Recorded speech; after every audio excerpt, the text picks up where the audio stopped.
Hi guys, I'm Dave and welcome to the Mahker channel. Today I'm going to be asking questions about what you guys want to know. So Instagram questions, YouTube questions, so here goes. So on the M57 swap guide, thanks for the insight.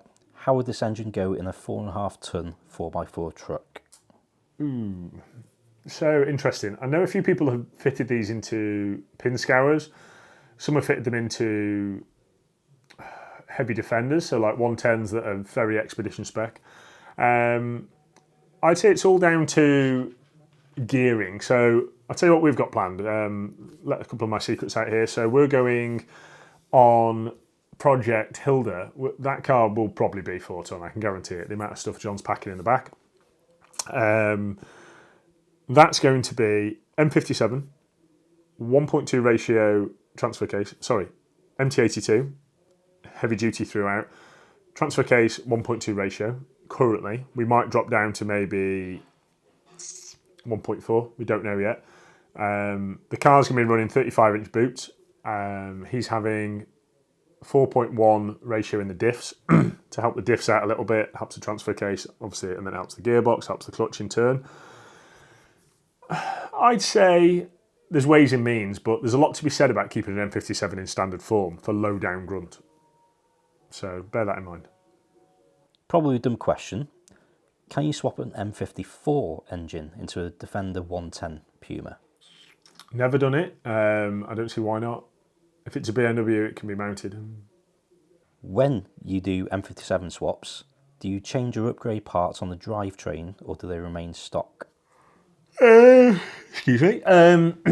So for starters, I would recommend, if you're hunting power, as in going down the lines of more than 204 horsepower, if you said to me, Dave, I want a stock engine, I want it reliable, I want it to tick reliability box, usability box, I would definitely say keep your drivetrain as is. It's absolutely fine. We've done a couple of stock ones, if you like, and there've been no problem at all.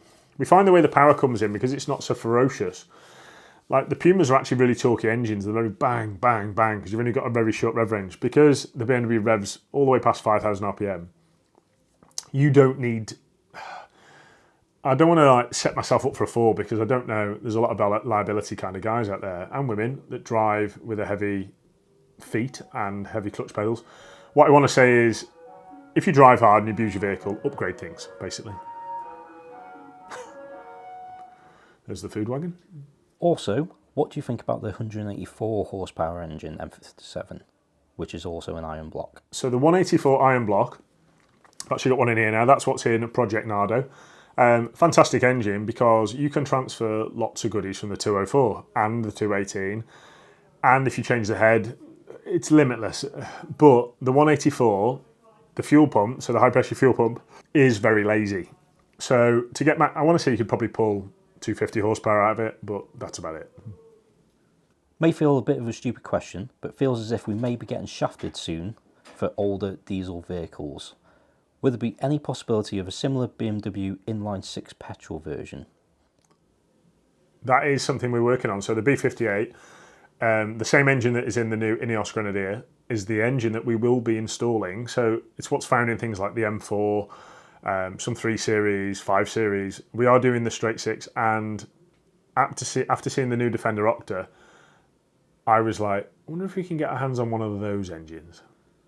But keep peeled, we are doing it, and we are doing it to ULEZ compliance, big catalyst converters, proper exhaust system, EGRs, you name it, it'll all be functional.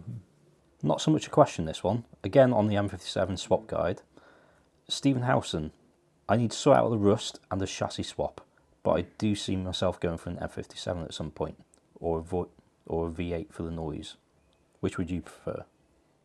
So if you are going down the lines of usability, and if he is building a bit of an off-road toy or an overlanding toy, hands down the M57. Unfortunately, the LS3 does require a fuel tanker behind it. That is the only letdown, but it does sound immense and it does sound awesome. So we can give you a bigger fuel tank, or we can give you an M57. So if you want to get in touch, sir, we can look after you.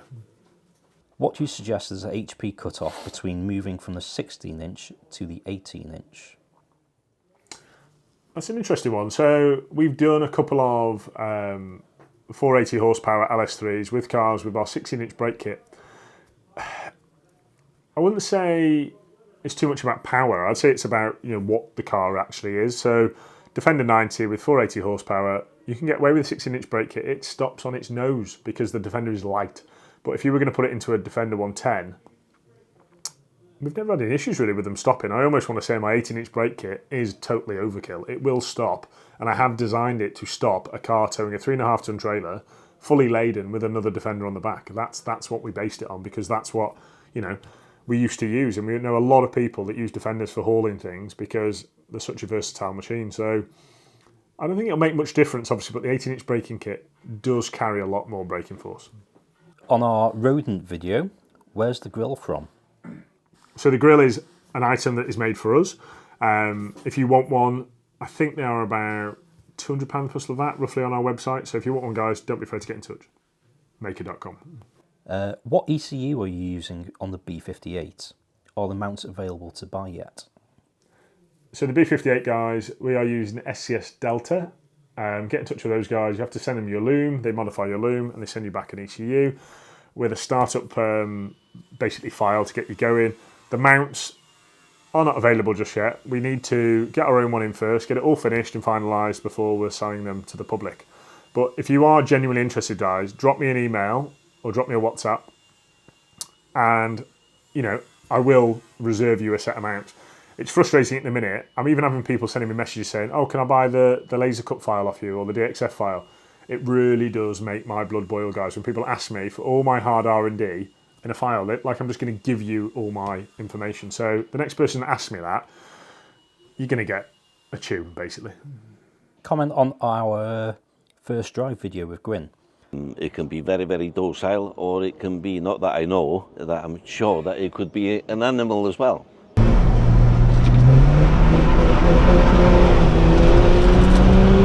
About time. I'll be making an appointment. I've researched everyone and everything and keep coming back to Mahker. This video has made my mind up. Can you give just a ballpark for this conversion to my 2008 110 Puma? 2.4 Puma. Okay, so a ballpark, guys, is, so let's say we keep your original gearbox, that's there. A basic form is 35,000 plus VAT. That gets you a fully reconditioned engine, new injectors, fuel pump, everything new. New accessories, new auxiliaries, new belt, idlers, you name it. Adapter plate, clutch kit, flywheel, bell housing, fitted, installed, drive it home. You start wanting bigger horsepower, guys, you're knocking on the doors of about 40k for my top of the range system. Why are TDI engines so bulletproof?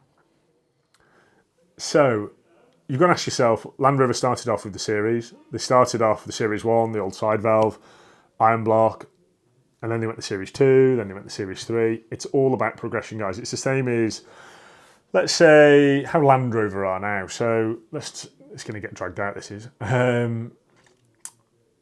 The way I look at it is, if they design something for the military, like the military Wolf, they started off with the V8, I think it was the 3.5, then they went to 3.9, and then they went with the TDI, 200, 300 TDI, and you'll notice that manufacturers progress in modified little things, but the 200 TDI is hands down probably the one of the most bulletproof because it's simple. One belt, one cam, you know, push rods, very simple system.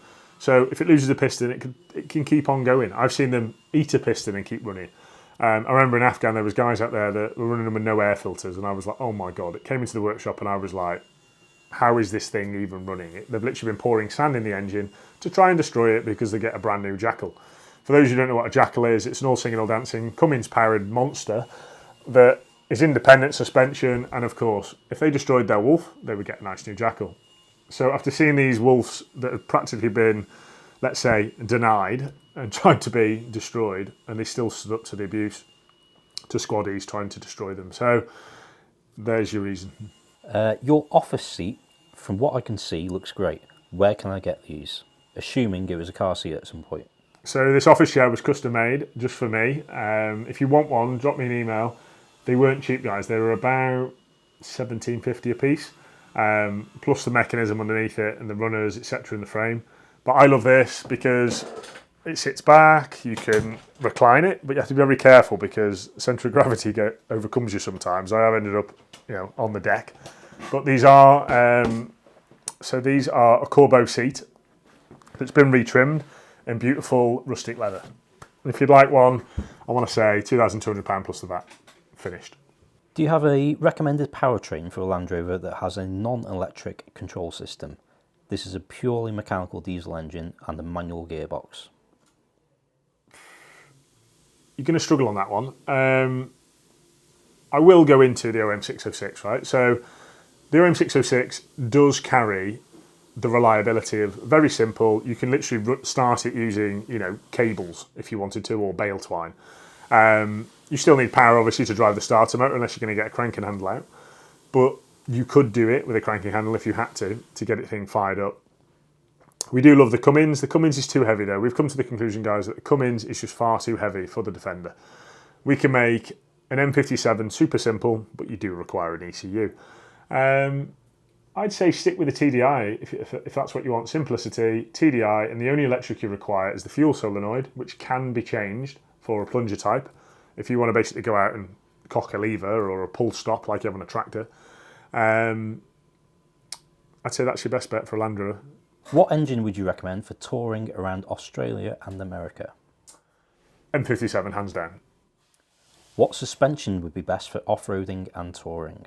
My 2.65 shock absorbers and some well-tuned old man emu springs. How much would it be for a new rebuilt TD5 engine? So we've done one of those for Project Hamish. I want to see you knocking on the doors. A fully dressed engine, new engine harness. I think it was about 8,900 plus the VAT. Hi from Australia. I have a question for Dave and the lads in relation to brakes, wheels and tyre combos. For predominantly off-road use, what brakes, wheels and tyre combos do you recommend for an M57 Defender version, irrespective of whether you go for the auto or manual gearboxes? Wheels are a tough one because it's personal taste, isn't it? It's like what style you want your Defender to look. So that I can't really answer, I'm afraid. I want to say my choice, if that's what you're asking, is I love the Evo Corsas. Open wheel, lots of air you can pull out your brakes. We've ran the Evos in Morocco, battered them. I drove rodent into a berm, if that's what you want to call it, and I went over the berm. The car went airborne, landed very heavily on the wheels. I think we did banana the front axle because Rob's complaining that it's pulling still. But I want to say they are my go-to wheel now. Evo Corsas, they could just do with changing the offset slightly though. Stick the wheels out a bit more. That's my only complaint with those. Assuming a mild M57 engine aimed at reliability rather than massive horsepower and torque, what size brakes can you get away with? Can you get away with OEM Land Rover setup, or are you looking at so if you were running a Defender 110, let's say ABS twin servo with vented front discs, stock rears, it would be acceptable. It's the only reason why we upgrade them, guys, is because they like the car to be perfect. So there's your answer. With all this in mind, what LT230 gear set do you recommend? 1.2 ratio. I fit probably about 100 1.2 ratios transfer cases in most cars. It's the best all-rounder. I'm pondering buying a 110 and unsure if I should go for TD5 or TDCi. I know the TD5 is a better engine by most accounts, but I'm mostly concerned about the longevity of the chassis, primarily bulkhead. That is a tough one. There's plenty of nice TD5s out there. You just got to find the right one. I do offer a service if you require me to go out and view a vehicle and inspect it for you.